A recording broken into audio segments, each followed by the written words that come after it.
വിശ്വാസത്തിലെടുക്കാൻ കഴിയുന്നതാണോ നരേന്ദ്രമോദി ഉറപ്പ് നൽകുന്ന ഗ്യാരണ്ടികൾ എന്നുള്ള ചോദ്യമാണ് ആദ്യം ബി.ജെ.പിയുടെ പ്രതിനിധി അഡ്വക്കേറ്റ് പി കൃഷ്ണദാസിനോട് ചോദിക്കാനുള്ളത്.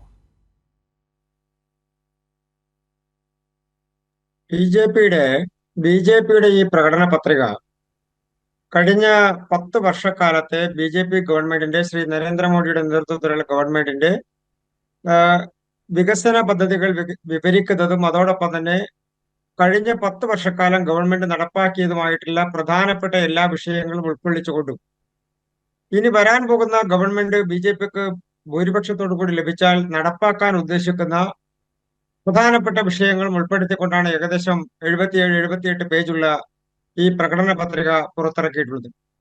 ബി.ജെ.പി എക്കാലത്തും മുന്നോട്ട് വച്ചിട്ടുള്ള ആശയങ്ങളും അതോടൊപ്പം തന്നെ വാഗ്ദാനങ്ങളും, ജനങ്ങൾക്ക് നൽകിയിട്ടുള്ള വാഗ്ദാനങ്ങളും ഏത് ഗവൺമെന്റ് വരുന്ന സമയത്തും ബി.ജെ.പിക്ക് പ്രാമുഖ്യം കിട്ടുന്ന ഏത് ഗവൺമെന്റ് വരുന്ന സമയത്തും നടപ്പാക്കാൻ വേണ്ടി ശ്രമിക്കുകയും അതിൽ ബഹുഭൂരിപക്ഷം വരുന്ന തെരഞ്ഞെടുപ്പുമായി ബന്ധപ്പെട്ടുകൊണ്ട് നൽകപ്പെടുന്ന ഏതെങ്കിലും തരത്തിലുള്ള ജനങ്ങളോടുള്ള അഭ്യർത്ഥനയാണെങ്കിലും അവരുമായി ബന്ധപ്പെട്ടുകൊണ്ടുള്ള ജീവൽസ്പന്ധിയായിട്ടുള്ള വിഷയങ്ങളെ സംബന്ധിച്ചാണെങ്കിലും അതെല്ലാം നടപ്പാക്കാൻ വേണ്ടി ശ്രമിക്കുകയും നടപ്പാക്കുകയും ചെയ്യുന്ന ഒരു ഗവൺമെന്റാണ് ബി.ജെ.പി എക്കാലത്തും അധികാരത്തിൽ വരുമ്പോൾ കണ്ടിട്ടുള്ളത്.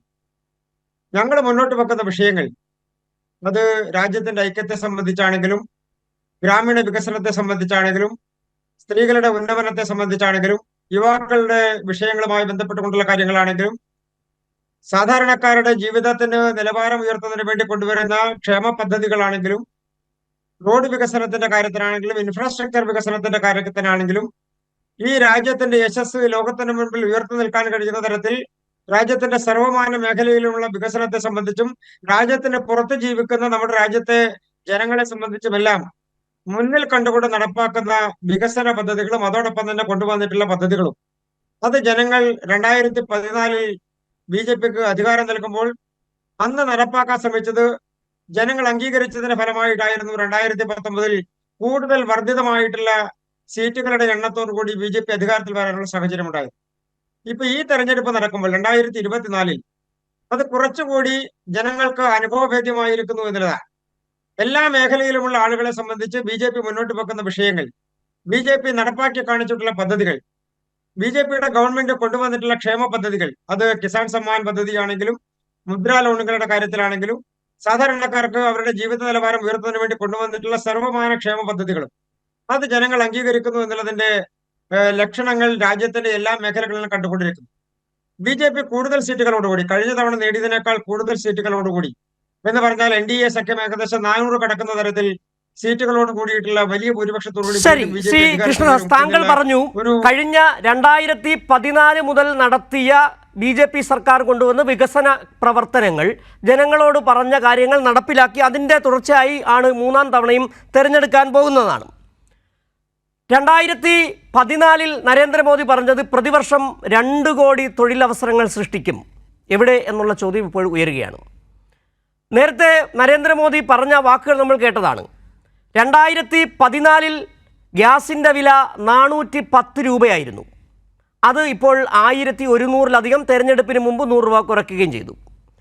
പെട്രോളിൻ്റെ വില, അന്താരാഷ്ട്ര വിപണിയിൽ ക്രൂഡ് ഓയിലിൻ്റെ വില $113 ആയിരുന്നപ്പോൾ രാജ്യത്ത് 2014 1 ലിറ്റർ പെട്രോളിൻ്റെ വില 70 രൂപയായിരുന്നു.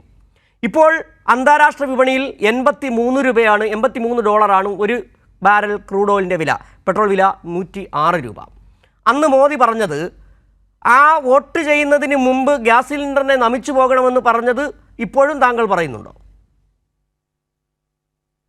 നമ്മുടെ രാജ്യത്ത് ലോകത്തെ എല്ലാ മേഖലകളിലും ഉണ്ടാകുന്ന സാമ്പത്തികപരമായിട്ടുള്ള മാറ്റത്തിനനുസരിച്ച്, വില നിലവാരത്തിന്റെ വർധനക്കനുസരിച്ച് നമ്മുടെ രാജ്യത്തും വർധനയുണ്ടാകും. അത് എക്കാലത്തും ഉണ്ടായിട്ടുണ്ട്. എക്കാലത്തും അത് നമ്മുടെ ഇക്കോണമിയുടെ ഭാഗമായി, ലോകത്തിന്റെ ഇക്കോണമിയുടെ ഭാഗമായി നടക്കുന്ന ഒരു പ്രക്രിയയുടെ ഭാഗം മാത്രമാണ്. മറ്റൊരു പ്രധാനപ്പെട്ട കാര്യം അങ്ങ് സൂചിപ്പിച്ചത് തൊഴിലിനെ സംബന്ധിച്ചാണ്. ഈ ഗവൺമെന്റ് കഴിഞ്ഞ 2 വർഷക്കാലത്തിനിടയിൽ പ്രധാനമന്ത്രി തന്നെ നേരിട്ട് നടത്തിയിട്ടുള്ള തൊഴിൽ ലഭിച്ചിട്ടുള്ള ആളുകൾക്ക് അവരുടെ അപ്പോയിന്റ്മെന്റ് ലെറ്ററുകൾ നൽകുന്ന സംവിധാനം നാം എല്ലാം കണ്ടതാണ്. ഏതാണ്ട് 1 ലക്ഷവും 1 ലക്ഷത്തിന് മേലെയും വരുന്ന അപ്പോയിന്റ്മെന്റുകൾ നിരവധിയായി ഏതാണ്ട് 7 തവണയാണ് പ്രധാനമന്ത്രി നൽകാൻ വേണ്ടിയിട്ടുള്ള സാഹചര്യം ഉണ്ടായത്. അത് UPSC വഴിയോ അതല്ലെങ്കിൽ സർക്കാർ. അല്ല, ഈ കണക്കുകളൊക്കെ ശ്രീ കൃഷ്ണദാസ് പുറത്തു വന്നതാണ്. UPSC വഴി നൽകിയ നിയമനങ്ങൾ കേരളത്തിലെ PSC നൽകിയ നിയമനങ്ങളെക്കാൾ വളരെ താഴെയാണ്. പൊതുമേഖലാ സ്ഥാപനങ്ങളിലടക്കം നിയമനങ്ങളില്ല. നിങ്ങൾ ഏറ്റവും വലിയ കാര്യമായി പറഞ്ഞുകൊണ്ട് കിടന്നത് ഈ സൈനികരാണല്ലോ. സൈനികരുടെ ജോലി എന്ന് പറയുന്നത് നേരത്തെ സേനയിലെ ജോലി എന്ന് പറഞ്ഞാൽ വളരെ സുരക്ഷിതമായ ഒരു ജോലിയായിരുന്നു, സ്ഥിര നിയമനമായിരുന്നു.